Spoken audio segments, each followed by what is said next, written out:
Good morning class. आज हम पढ़ेंगे trade good cycle. Morning ma'am. Trade cycle में अभी तक ट्रेड साइकिल और हमारे ये 4 स्टेजेस हैं ट्रेड साइकिल की। एक्सपेंशन, रिसेशन, डिप्रेशन और रिकवरी हमारी हो चुकी है। आज हम पढ़ेंगे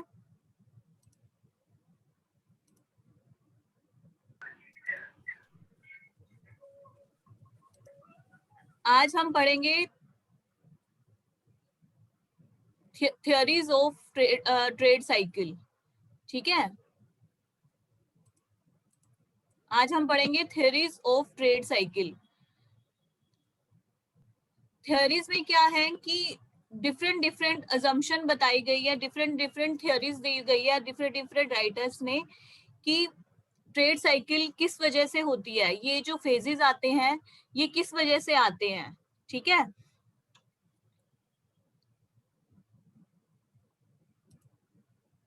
तो ये फर्स्ट जो थ्योरी है वो है क्लाइमेटिक और सनस्पॉट थ्योरी। क्लाइमेटिक और सनस्पॉट थ्योरी, जैसे कि नेम से पता चल रहा है कि क्लाइमेट की चेंज की वजह से इसके अंदर जो ट्रेड साइकिल है उसके अंदर ये ट्रेड साइकिल के फेजेस आते हैं। अगर एटमॉस्फेयर, अगर एनवायरनमेंट, अगर हमारा क्लाइमेट है वो हमारे बिजनेस के, हमारे उसके अकॉर्डिंग है, बिजनेस के अकॉर्डिंग है, तो हमारी जो बिजनेस है वो बढ़ता है, हमारा ट्रेड बढ़ता है, जिससे हमारे जो बूम आता है हमारे प्रोडक्ट, हमारी बिजनेस साइकिल में। ठीक है, मान लीजिए अगर एग्रीकल्चर अगर हम लें तो सही टाइम पर अगर रेनफॉल हो रही है और हमारी जो क्रॉप्स है वो अच्छी उगी है, तो हमारा जो एग्रीकल्चर का ट्रेड है वो प्रोस्पेरिटी की तरफ जाएगा। और लेकिन अगर हमारा एग्रीकल्चर का प्रोडक्शन बैड हुआ है किसी वजह से, जहां पर बैड क्लाइमेट की वजह से हमारी जो फसलें हैं वो सही नहीं उग पाई, तो उसकी वजह से हमारे जो बिजनेस है वो ठप पड़ जाएगा और जिसकी वजह से रिसेशन आ जाएगा, डिप्रेशन आ जाएगा। ठीक है, तो डब्ल्यू स्टैनले जेम्स ने कहा था कि जो ये हमारी ट्रेड साइकिल है वो डिपेंड करती है हमारे क्लाइमेटिक और सनस्पॉट थ्योरी पे। ठीक है, कि अगर हमारा क्लाइमेट सही है तो हमारी बूम की सिचुएशन होगी, और अगर हमारा क्लाइमेट सही नहीं है तो हमारी जो ट्रेड है उसमें इस वजह से रिसेशन आता है, इस वजह से वेव्स आती है। सेकेंड है psychological theory. Psychological theory name से ही पता चल रहा है कि ये जो बिजनेसमैन है उसकी साइकोलॉजी पे डिपेंड करती है कि बिजनेस बूम पे जाएगा या रिसेशन में जाएगा, बिजनेस के प्रोस्पेक्ट अच्छे हैं या गंदे हैं। बिजनेसमैन की कोई भी साइकोलॉजी हो सकती है, ऑप्टिमिस्टिक हो सकती है, पेसिमिस्टिक हो सकती है। ऑप्टिमिस्टिक में सब कुछ क्या कहते सोचते हैं, बिजनेस जो है वो ऑप्टिमिस्टिक अच्छे तरीके से चलता है, सकारात्मक तरीके से चलता है, जिसकी वजह से वो सोचते हैं कि जो जो चीज हो रही है वो एक पॉजिटिव वे में सोचते हैं बिजनेसमैन। तो उस वजह से जो हमारी जो मार्केट में सारे बिजनेसमैन का जो नजरिया है वो भी ऑप्टिमिस्टिक की तरफ जाता है। न्यू इन्वेस्टमेंट आती है जिसकी वजह से बूम की कंडीशन आती है कंट्री के अंदर।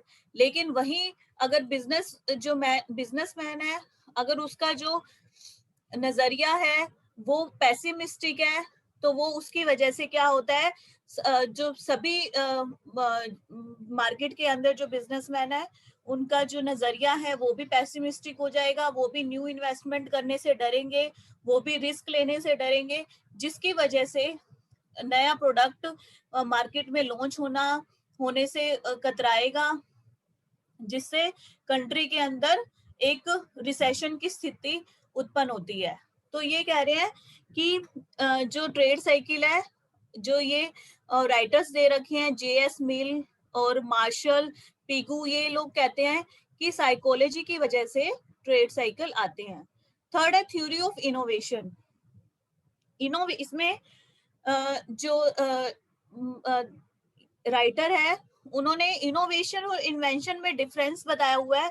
इनोवेशन इन्वेंशन का इम्प्लीमेंटेशन है, मान लो किसी चीज की इन्वेंशन हो गई, नई टेक्निक की, नए प्रोडक्ट की, नए मेथड की, नई ऑर्गेनाइजेशन की, लेकिन इनोवेशन ये है इन्वेंशन कि हमने इन्वेंशन कर दी, लेकिन इनोवेशन क्या है? उस न्यू इन्वेंशन को इम्प्लीमेंट करना, तो वो क्या हो जाएगी हमारी इनोवेशन इन ट्रेड। ठीक है, वो कहते हैं कि अगर हमने इन्वेंशन कर दी, मान लीजिए गुड्स की, नए गुड्स की, तो इन्वेंशन क्या होगी हमारी, इनोवेशन क्या होगी हमारी? या तो introduction of new type of goods, introduction of new methods, opening of new markets, discovery of new resources of raw material, changes in organization of industry। मतलब ये कहना चाह रहा है कि हमने इन्वेंशन कर दी, और इन्वेंशन करके उसको जब अगर हमने इम्प्लीमेंट कर दिया तो क्या हो जाएगा हमारा, वो इम्प्लीमेंटेशन हो जाएगा, इनोवेशन आ जाएगी मार्केट के अंदर। अब इनोवेशन आएगी मार्केट के अंदर तो लोगों के अंदर उत्साह बढ़ेगा, जो बैंकर्स हैं उनमें ये लगेगा कि हाँ नया प्रोडक्ट है या ऐसा प्रोडक्ट है जो मार्केट में चल सकता है, तो वो लोग जो लोन कम रेट पे देंगे, जिससे जिससे इन्वेस्टमेंट हमारी बढ़ेगी, एम्प्लॉयमेंट बढ़ेगी, मार्केट में बूम आएगी। फिर क्या होगा, धीरे धीरे वो जो प्रोडक्ट है उसकी लोग कॉपी करनी स्टार्ट कर देंगे, कॉपी करनी स्टार्ट करेंगे, तो वो प्रोडक्ट जो है वो कॉमन होता चला जाएगा, और उसकी जो बूम की स्थिति है वो धीरे धीरे कम आती जाएगी, और फिर उसके बाद वो इतना हो जाएगा कि उसके प्राइस डाउन हो जाएंगे, और वो फिर रिसेशन की तरफ चलता रहेगा। फिर नया प्रोडक्ट आएगा, फिर बूम होगा, फिर वो कॉपी करेंगे लोग, फिर वो कॉमन हो जाएगा। तो ऐसे क्या है, ये एक साइकिल चलती है थ्योरी ऑफ इनोवेशन के अकॉर्डिंग। क्लियर? नेक्स्ट है फोर्थ, अंडर कंजम्पशन और over saving theory. Under consumption और ओवर सेविंग थ्योरी में कह रहा है, जो राइटर है वो क्या कह रहे हैं, ट्रेड साइकिल का जो मेन रूट कोज है वो है ओवर सेविंग या अंडर कंजम्पशन। ओवर सेविंग या अंडर कंजम्पशन एक ही बात है। अगर हम सेविंग ज्यादा करेंगे तो हमारी कंजम्पशन भी कम होगी। ठीक है, due to the unequal distribution of wealth and income. देखो हमारा डिस्ट्रीब्यूशन तो अनइक्वल है ही, क्योंकि कई लोगों के पास इतना पैसा है कि उन लोगों ने सेविंग कर करके रख रखी है, और कई लोगों के पास इतना पैसा भी नहीं है कि वो रोजमर्रा की चीजें भी खरीद सके। ठीक है, तो इस वजह से क्या कहते हैं कि ओवर सेविंग की वजह से वो लोग क्या करते हैं, अपनी कंजप्शन करने के लिए वो सेविंग करते हैं।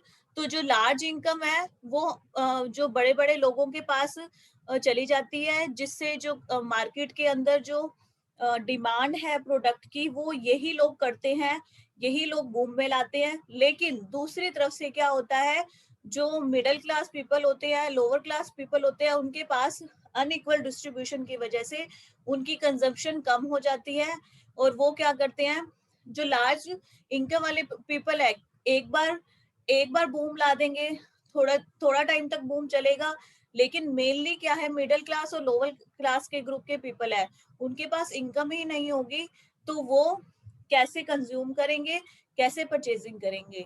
तो इस वजह से क्या होता है, उनमें जो मार्केट के अंदर दोबारा प्रोडक्ट की डिमांड कम हो जाती है, और हमारी रिसेशन की स्थिति उत्पन्न हो जाती है।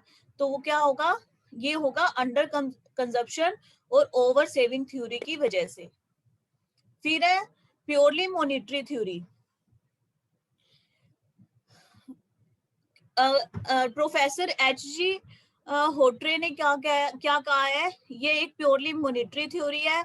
It changes in the flow of monetary demand on the part of businessman that lead to prosperity and depression in the economy. He opines that non-monetary factors like strike, floods, earthquake, and droughts war may at best cause a partial depression, but not a general depression. In actually cyclical fluctuation are caused by contraction of bank credit, contraction and expansion of bank credit.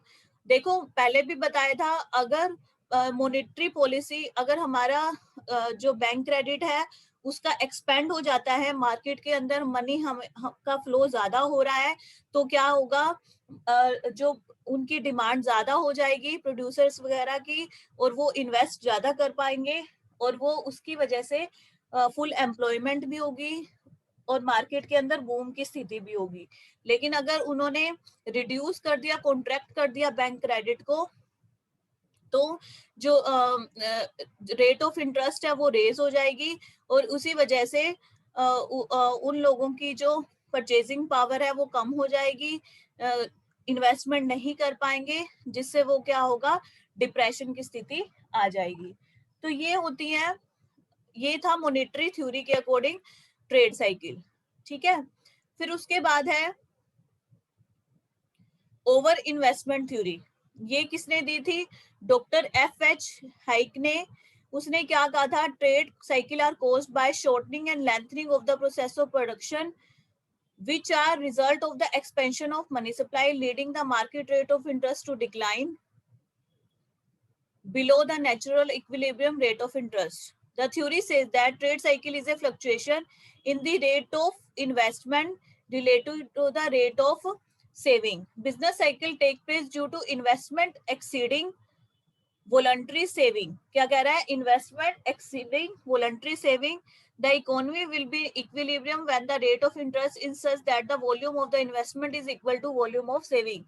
Economy equilibrium में कब होगी, जब rate of interest investment के और volume of saving के बराबर होगी. This is called natural rate of interest. The market rate of interest may be lower और higher than natural rate of interest. ठीक है, जो रेट ऑफ इंटरेस्ट वॉल्यूम और इन्वेस्टमेंट और वॉल्यूम ऑफ सेविंग के इक्वल होगी, तो वो क्या होगी, नेचुरल रेट ऑफ इंटरेस्ट. और मार्केट रेट ऑफ इंटरेस्ट क्या हो सकती है, ये नेचुरल रेट ऑफ इंटरेस्ट के ऊपर या नीचे हो सकती है. When the market rate of interest lower than natural rate of interest, the demand for, देखो मार्केट रेट ऑफ इंटरेस्ट कम होगी तो लोनेबल जो फंड है उसकी डिमांड ज्यादा होगी, जिसकी वजह से सप्लाई इंक्रीज हो जाएगी लोनेबल फंड्स की. This gap will be filled by the expansion of bank credit. क्यों, क्या होगा, रेट ऑफ इंटरेस्ट कम है, बैंक क्रेडिट ज्यादा देंगे, उनकी डिमांड बढ़ जाएगी, सप्लाई बढ़ जाएगी, जो इन्वेस्टमेंट इंक्रीज होगी और कैपिटल गुड इंटरेस्टेड जो इंडस्ट्रीज है वो ज्यादा एस्टेब्लिश होगी, जिससे जो मोर कैपिटल लगाने से, मोर लेबर लगाने से जो बूम की जो स्थिति है वो एग्जिस्ट करेगी. ठीक है, boom is then followed by depression because the above situation can not last long. The increase demand for fund lead to market rate of interest excess of natural rate of interest. देखो पहले क्या होगा, market rate of interest हमारा कम है, कम rate पे लोग ज्यादा demand करेंगे लोनेबल फंड की ज्यादा डिमांड करेंगे, तो क्या होगा, उनकी इन्वेस्टमेंट बढ़ेगी. इन्वेस्टमेंट किस में बढ़ेगी, कैपिटल गुड इंडस्ट्रीज हो सकती है, कोई भी हो सकती है, उनकी वहां पर जो इन्वेस्टमेंट है वो बढ़ेगी. बढ़ने से उनका कारोबार बढ़ेगा, सप्लाई बढ़ेगी और कैपिटल और लेबर में भी इंक्रीज होगी, और उसके बाद इसकी वजह से बूम की स्थिति होगी. ठीक है, लेकिन हमेशा एक ही स्थिति नहीं रहती, बूम लीड्स टू डिप्रेशन, क्योंकि हमारी अब डिमांड बढ़ गई है लेकिन सप्लाई इतनी नहीं है मार्केट में, इसकी वजह से रेट ऑफ इंटरेस्ट ज्यादा हो जाएगा तो जो मार्केट रेट ऑफ इंटरेस्ट वो नेचुरल रेट ऑफ इंटरेस्ट से ऑब्वियस है ज्यादा हो जाएगा, सप्लाई ऑफ मनी कम हो जाएगी, जिससे इन्वेस्टमेंट कम हो जाएगी और डिप्रेशन स्टार्ट हो जाएगा.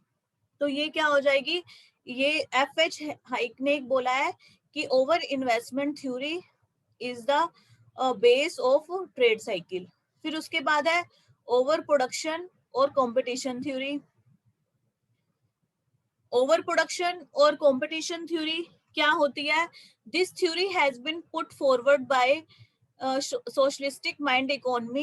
According to this theory, business cycle are the result of overproduction from competition in a capital economy. Under capitalistic economy, it is the individual or producer who decide what to produce and what not to produce, and each of them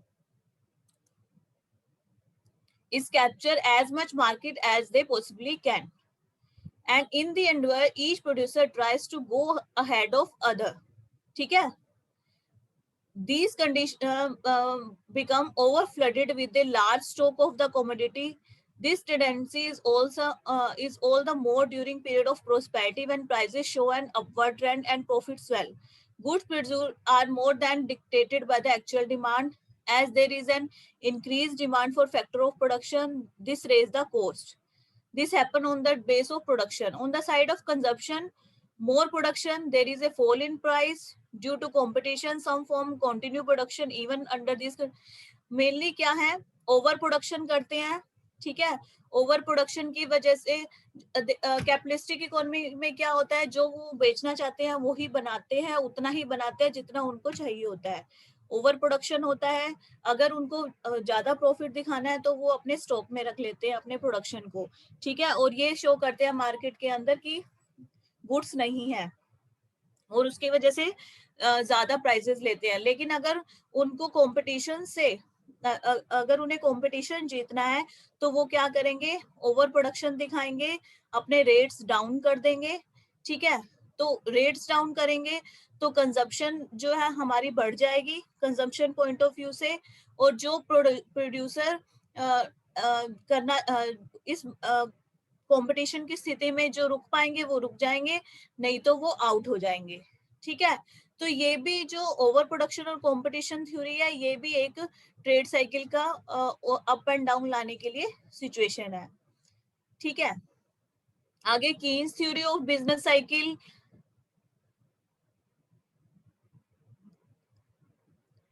ये थी हमारी सारी theories. ये बाकी आप पढ़ सकते हैं, बिल्कुल इजी है थ्योरीज. आज हमारी ये थ्योरीज हो गई हैं, ठीक है. उसके बाद है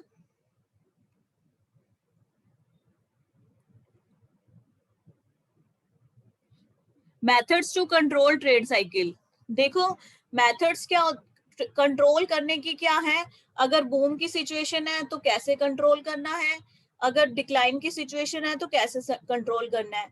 तो अलग अलग मेथड्स दिए गए हैं, जैसे monetary policy, fiscal policy, unemployment insurance, discretionary measure, progressive taxation, built in stabilisers. ये सारी चीजें क्या है आगे आपके चैप्टर्स में भी आएंगी. बहुत इजी है कि मॉनेटरी पॉलिसी क्या होती है, इंटरेस्ट रेट से रिलेटेड जो गवर्नमेंट होती है वो इंटरेस्ट रेट को जो है बढ़ाती घटाती जाती है, जिससे हमारी इन्फ्लेशन और डिफ्लेशन की स्थिति उत्पन्न ना हो. फिस्कल पॉलिसी में गवर्नमेंट जो पॉलिसी अपनाती है एक्सपेंडिचर की, डेट लेने की, वो भी अप डाउन करती रहती है, जिससे हमारी जो स्थिति है वो सही हो जाए. टैक्सेशन की पॉलिसी कहते हैं कि अगर जो जिस पर्सन की इनकम ज्यादा है, प्रोग्रेसिव टैक्सेशन अपनाना चाहिए कि उस इनकम पर ज्यादा टैक्स लगना चाहिए, कम इनकम पर कम टैक्स रखना चाहिए. अनएम्प्लॉयमेंट जो हो जाता है उनका इंश्योरेंस करवाना चाहिए. तो ये सब चीजें क्या है हमारे ट्रेड साइकिल को कंट्रोल करता है, ठीक है. तो ये था मेनली हमारे जो टॉपिक्स थे ट्रेड साइकिल के, ये यही थे. Different stages, theories, how to control trade cycle. तो आप अभी इतना कीजिए. Thank you.